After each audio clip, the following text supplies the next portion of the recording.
Welcome. Fourth semester MA English distance വിഭാഗത്തിന് പഠിക്കാനുള്ള critical engagement എന്ന പേപ്പറിലെ മൂന്നാമത്തെ പാഠം വാൾട്ടർ ബെന്യാമിൻ്റെ എക്സ്പീരിയൻസ് എന്ന ക്ലാസ്സാണ് ഈ വീഡിയോയിൽ നമ്മൾ ഡിസ്കസ് ചെയ്യാൻ പോകുന്നത്. അപ്പോൾ അനുഭവം, നിങ്ങളുടെ ജീവിതത്തിൽ എപ്പോഴെങ്കിലും നിങ്ങൾ എന്തെങ്കിലും ഒരു കാര്യം ചെയ്യാൻ നോക്കിയപ്പോൾ നിങ്ങളുടെ അച്ഛനോ അമ്മയോ അല്ലെങ്കിൽ മുതിർന്ന ആരെങ്കിലും നിങ്ങളോട് പറഞ്ഞിട്ടുണ്ടോ, അതൊന്നും ശരിയാവില്ല, ഞാൻ അനുഭവത്തിൻ്റെ വെളിച്ചത്തിലാണ് പറയുന്നത്, നിനക്ക് അനുഭവം ഇല്ലാത്തതുകൊണ്ടാണ്. ഈ ഒരു കാര്യമാണ് ഈ എസ്സേയുടെ സെൻട്രൽ തീം എന്ന് പറയുന്നത്. അതായത് ഒരു side youthful spirit of young people versus thoughtless, എന്താ പറയുക, ഒരു എനർജി ഇല്ലാത്ത ആറ്റിറ്റ്യൂഡ് ഓഫ് അഡൾട്ട് പീപ്പിൾ. ഇതിൻ്റെ ഒരു കമ്പാരിസണാണ് ഇത് സെൻട്രൽ തീം. ഇത് എന്താണെന്ന് മുഴുവനായിട്ട് അറിയാൻ നിങ്ങൾക്ക് ആഗ്രഹമില്ലേ? So I welcome you to my video. Let's start the class.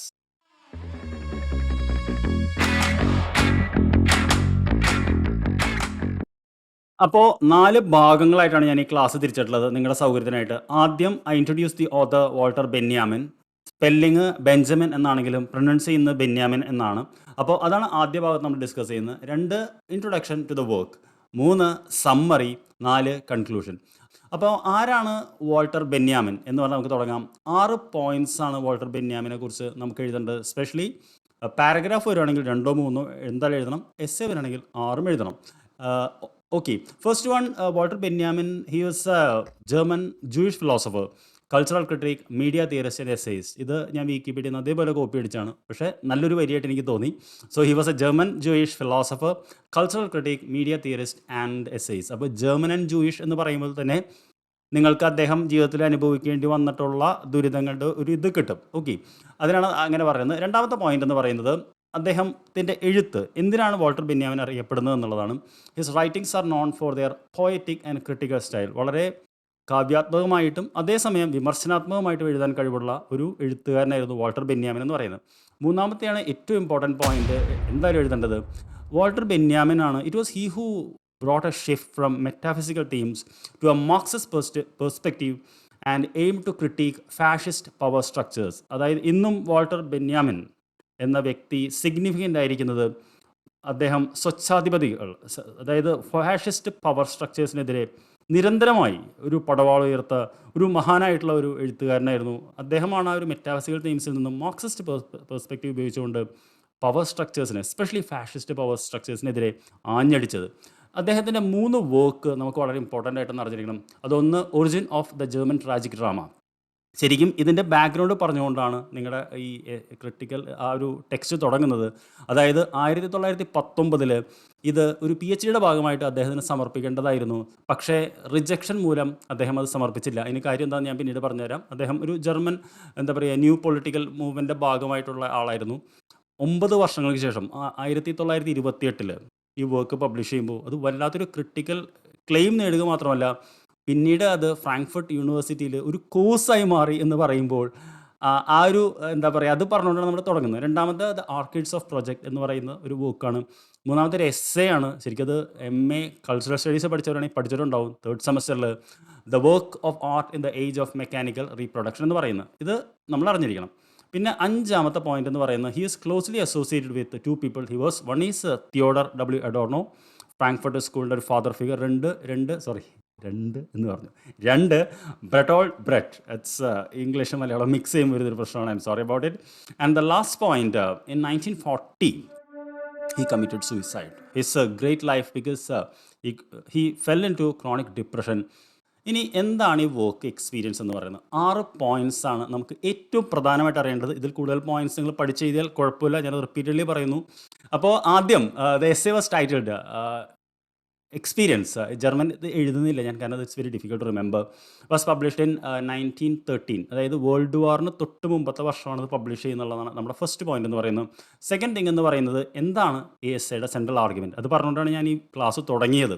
അതായത് it discusses the conflict between youth and adult who pretend to be experience. അതായത് അനുഭവം ഉണ്ട് എന്ന് പറഞ്ഞ് യൂത്തിനെ പ്രിവെൻറ്റ് ചെയ്യുന്ന നമ്മുടെ വയസ്സന്മാർക്കെതിരെയുള്ള ഒരു ഇതാണ് ഈ എസ്സേ എന്ന് പറയുന്നത്. It's conflict between youth. ഒരു ജനറേഷൻ ഗ്യാപ്പ് എന്നാണ് പറയേണ്ടത്. പക്ഷേ ജനറേഷൻ ഗ്യാപ്പ് എന്നുള്ള വാക്ക് ഒരിക്കലും പരീക്ഷയ്ക്ക് എഴുതി വയ്ക്കരുത്, കാരണം ആ വേർഡ് നമ്മുടെ ടെക്സ്റ്റിലില്ല. പിന്നെ എന്താണ് അത് പറയുന്നത്? ഞാൻ പറഞ്ഞല്ലോ actually he was associated with German youth movement. ആ സമയത്ത് ഒരു ജർമ്മൻ യൂത്ത് മൂവ്മെൻറ്റ്, ഒരു പൊളിറ്റിക്കൽ ഇതുള്ള വ്യക്തിയായിരുന്നു അദ്ദേഹം. He wanted to bring change, ഒരു കോൺഷ്യസ്നെസ്. നമുക്കറിയാലോ ആ സമയത്ത് ഒരു റഷ്യയിലും ഒരു റവല്യൂഷൻ്റെ ഇതിൽ പൊട്ടാറായി നിൽക്കുന്ന ഒരു സമയമാണ്. അപ്പോൾ അതേ ഒരു സ്പിരിറ്റ് തന്നെയാണ് ഇവിടെയും വരുന്നത്. ഒരു ന്യൂ ഹ്യൂമാനിറ്റി, ഒരു പുതിയ എന്താ പറയുക, ഒരു ഇതിനെ വാർത്തെടുക്കുക എന്നുള്ളതായിരുന്നു അദ്ദേഹത്തിൻ്റെ ആഗ്രഹം. ദെൻ എന്താണ് ഇതിൻ്റെ ഒരു ഇത് എന്ന് ചോദിച്ചാൽ, what is the it reflects an urge to change in consciousness, നമ്മുടെ ഒരു ബോധതലത്തിലൊരു മാറ്റം, and to establish a new sensibility. അതായത് ഈ എസ്റ്റാബ്ലിഷ്ഡ് ആയിട്ടുള്ള റുട്ടീൻസ് മാത്രമായിട്ട് മുന്നോട്ട് പോകുന്ന ആളുകൾക്ക് സമൂഹത്തിൽ ഒരു മാറ്റവും ഉണ്ടാക്കാൻ കഴിയില്ല. സമൂഹത്തിൽ മാറ്റം ഉണ്ടാക്കാൻ അത് യൂത്തിനെ കഴിയുള്ളൂ. അത് കഴിയണമെങ്കിൽ വയസ്സന്മാർ വായടച്ച് മിണ്ടാതിരിക്കണം എന്നത് ആ രീതിക്കാണ് ഈ എസ്സേയിൽ അദ്ദേഹം പറയുന്നത്. ഇനി 5ാമത്തെ പോയിന്റ് എന്താണ് എന്നുള്ളത്, ഇവിടെ ഒരു കമ്പാരിസൺ ആണ് ഓൾഡ് ആൻഡ് യൂത്ത് എന്നുള്ളത്. അതിന് എക്സ്പ്ലനേഷൻ ഉണ്ട്. അതായത് അദ്ദേഹം പറയുന്നത് അഡൾട്ട്സ് എന്ന് പറയുന്നത് they are what you may call വയസ്സന്മാർ, ലാക്കിംഗ് ഇൻ സ്പിരിറ്റ്, അവർക്കൊരു ആരോഗ്യമൊന്നുമില്ല, enthusiasm, and they are being lethargic and discouraging to the youth. അതായത് ഇതെല്ലാം അവർക്കാവാം, പക്ഷേ എന്തിനാണ് യൂത്തിനെ ഡിസ്കറേജ് ചെയ്യുന്നത്? അതായത് യൂത്ത് ആണെങ്കിലോ they are in contrast, they are energy, enthusiasm, perceiving experience, അവർക്ക് പുതിയ അനുഭവങ്ങൾ വേണം, അവർ എനർജറ്റിക് ആണ്, and they R source of new spirit, they are the movers and shakers of the world. പക്ഷേ വയസ്സന്മാർ പറയും, നിങ്ങൾക്ക് അറിയാഞ്ഞിട്ടാണ്, ആ അനുഭവത്തിൻ്റെ വെളിച്ചത്തിലാണ് ഞാൻ പറയുന്നതെന്ന് പറയും. അതോടുകൂടി പിന്നെ അത് ആണ് യൂത്തിൻ്റെ വായടയ്ക്കുന്നത് എന്നാണ് അദ്ദേഹം പറയുന്നത്. അവസാനം ഞാൻ പറഞ്ഞല്ലോ, ഇത് നേരത്തെ പറഞ്ഞ പോയിന്റ് തന്നെയാണ്. ഇത് എഴുതപ്പെടുന്നത് വേൾഡ് വാറിന് തൊട്ട് മുമ്പുള്ള വളരെ ഒരു എന്താ പറയുക, ഒരു പൊളിറ്റിക്കൽ ക്ലൈമറ്റിൻ്റെ സമയത്താണ് എന്നുള്ളതാണ് എസ്സേയുടെ സിഗ്നിഫിക്കൻസ്. ഇനി സമ്മറി എന്ന ഭാഗമാണ്. സമ്മറി നമുക്കൊരു 10-12 പോയിന്റ്സ് ഉണ്ട്, പക്ഷേ നമുക്കൊരു 3 സെൻട്രൽ ആർഗ്യുമെൻറ്റിൻ്റെ എക്സ്പാൻഷനാണിത് വാൾട്ടർ ബെന്യാമിൻ ചെയ്തിട്ടുള്ളത്. അതെന്താണ് എന്ന് നമുക്ക് ആദ്യം നോക്കാം. ഇത് ഫസ്റ്റ് റിപ്പീറ്റഡ് പോയിന്റ് ആണ്. It's A conflict between youth and adult. Second thing എന്ന് പറയുന്നത് എഗെയിൻ സ്പിരിറ്റ്. അപ്പോൾ ആദ്യം എന്താ പറയുക, യൂത്ത് ആൻഡ് അഡൾട്ടിന് ഇത്. സെക്കൻഡ് അവരുടെ സ്പിരിറ്റിൽ തമ്മിലുള്ള വ്യത്യാസം. ആൻഡ് തേർഡ് പോയിന്റ് എന്ന് പറയുന്നത് the importance of maintaining the spirit and quest. ഇതൊരു സബ് ഹെഡിങ് ആണ് ഇത് പറയുന്നത്. ഇതിൻ്റെ എക്സ്പാൻഷനാണ് നിങ്ങളുടെ എസ്സേയും അനാലിസിസും എല്ലാം വരുന്നത്. അതിനെ നമ്മൾ കാച്ചിക്കുറുക്കി ചുരുക്കുമ്പോൾ ഇത്രയും വരികളെ ഇതിലുള്ളൂ എന്നുള്ളതാണ് സത്യം. ഇത് തന്നെ നിങ്ങൾക്ക് അത്യാവശ്യം എഴുതാനുണ്ടാവും. അപ്പോൾ എന്താണ് കോൺഫ്ലിക്റ്റ് ബിറ്റ്വീൻ യൂത്ത് ആൻഡ് അഡൾട്ടിനെ കുറിച്ച് വാൾട്ടർ ബെന്യാമിന് പറയാനുള്ളത് നമുക്ക് നോക്കാം. 3 കാര്യങ്ങളാണ് അദ്ദേഹം പറയുന്നത്. ഒന്ന് എന്താണ് പറയുന്നത്? അദ്ദേഹം പറയുന്നത് the struggle of youth becoming A responsible individual. അതായത് യൂത്ത് എന്ന് പറഞ്ഞാൽ നമുക്കറിയാലോ, അവരൊരു ഒരു ഇൻഡിവിജ്വൽ ആകാനുള്ള ഒരു യാത്രയിലാണ്. അപ്പോൾ അതിൻ്റെ ഉള്ളിൽ അവർക്ക് ഒരുപാട്, ഇപ്പോൾ നിങ്ങളൊക്കെ കടന്നു പോകുന്നൊരു കാലഘട്ടം, ഒരു എന്താ പറയുക, ഒരു മാനസിക സംഘർഷങ്ങളുടെ ഒരു കാലഘട്ടമാണ്. അപ്പോൾ പക്ഷേ ഇവിടെ പ്രശ്നം വരുന്നത് എന്താ വെച്ച് കഴിഞ്ഞാൽ, അഡൾട്ട്സ് വന്നിട്ട് they are experience, instead of motivating dum, instead of promoting dum, instead of showing them a new way, they are saying stop, അതിൻ്റെ ആവശ്യമില്ല എന്ന് പറഞ്ഞ് അവരെ തടയിടാൻ നോക്കുന്നു എന്നാണ് ഞാൻ പറയുന്നത്. ഇതിൻ്റെ പ്രശ്നം എന്താ വെച്ചാൽ, അഡൾട്ട്സ് എപ്പോഴും പറയുന്നത് വി ആർ എക്സ്പീരിയൻസ്ഡ്, ഞാൻ കണ്ടിട്ടുള്ള ലോകമൊന്നും നീ കണ്ടിട്ടില്ല എന്ന് പറയുന്ന ആൾക്കാരെ നമ്മൾ കണ്ടിട്ടുണ്ട്. അപ്പോൾ ഈ യൂത്തിൻ്റെ ഐഡിയൽസ് ആൻഡ് ഹോപ്സിനെ എന്താ പറയുക, ഒരു സ്റ്റോപ്പ് ചെയ്ത് ദേ ക്രിയേറ്റ് കൺഫ്യൂഷൻ ആൻഡ് ഇൻറ്റിമിഡേഷൻ, ഭയപ്പെടുത്തുകയാണ് ചെയ്യുന്നത്, അനുഭവം ഉണ്ടെന്ന് പറഞ്ഞു. അപ്പോൾ ഇത് ബെന്യാമിൻ പറയുന്നത് it's an illusion of the adults എന്നാണ് പറയുന്നത്. അതായത് please don't make youth disillusioned. My God, some words are not coming. Then we are coming to the second point, the contrast between spirit, അതായത് എനർജി ലെവലിലെ വ്യത്യാസം.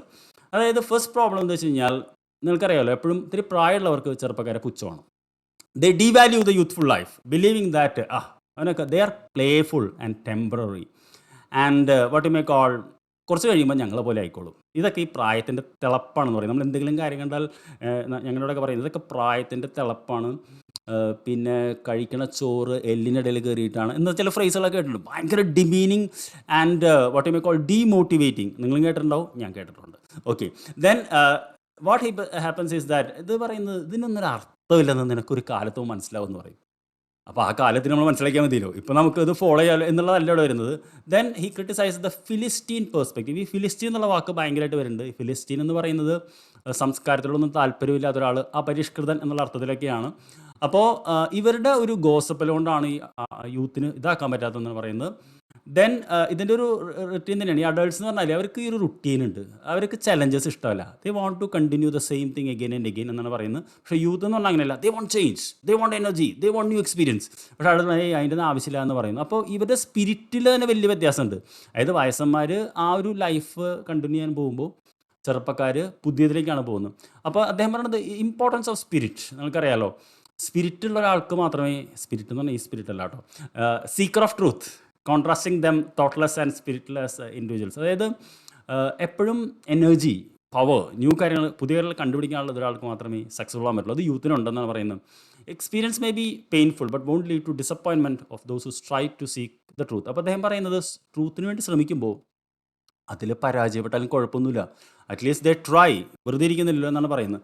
അപ്പോൾ ബെന്യാമിൻ ഇത് conclude ചെയ്യുന്നത് എങ്ങനെയാണെന്ന് വെച്ച് കഴിഞ്ഞാൽ, youth experience is beautiful, untouchable and inseparable from spirit. അവരുടെ ഒരു നേച്ചർ അങ്ങനെയാണ്, you cannot change it. Okay, leading them to encounter spirit everywhere and become compassionate individual. ശരിക്കും സ്പിരിറ്റ് എന്ന് പറയുന്നത് നല്ലതാണ്, കാരണം ചെറുപ്പകാലത്ത് വേണ്ടതാണ് എന്നാണ് ബെന്യാമിനോട് പറയുന്നത്. ഇനി ലാസ്റ്റ് എന്താണ് ഇത്രയും നേരം ബെന്യാമിൻ പറഞ്ഞത് എന്നുള്ളത് ഒരു 4 പോയിന്റ് കൂടി പറഞ്ഞ് ഞാൻ കൺക്ലൂഡ് ചെയ്യാണ്. അതിൽ ഫസ്റ്റ് വൺ, എന്താ പറയുക, the name S A experience. He differentiate between ordinary routine experience versus spirited experience of the youth. That's the first point. Second point, it is written when Benjamin was only 24 and reflect what you may call, he challenges the notion of the other one, that is old people. And the third point is that he passionately argues for a life of experience, ideals, hope replaced by compromises, lack of ideas and impetus. അതായത് ഡള്ളായിരിക്കുന്നതിലും ഭേദം പുതിയ ഐഡിയാസിന് പിന്നാലെ പോകണമെന്ന് പറയുന്നു. Finally he says that youth represents a capacity for experience. അതായത് ചെറുപ്പക്കാർക്കും അനുഭവത്തിന് അല്ലെങ്കിൽ എക്സ്പീരിയൻസിനുള്ള ഒരു കപ്പാസിറ്റി ഉണ്ട്. Let them follow the heart, let them bring a rational framework to life, only then they can offer a new thing എന്ന് പറഞ്ഞാണ് ഇത് അവസാനിപ്പിക്കുന്നത്. അപ്പോൾ ഏറ്റവും അവസാന നിമിഷമൊക്കെ പ്രിപ്പയർ ചെയ്യുന്ന ഒരാൾക്ക് ഉപകാരപ്പെടും. അപ്പോൾ thank you very much for watching. I see you in another video. Don't forget to like and leave a comment. It helps me a lot. Thank you.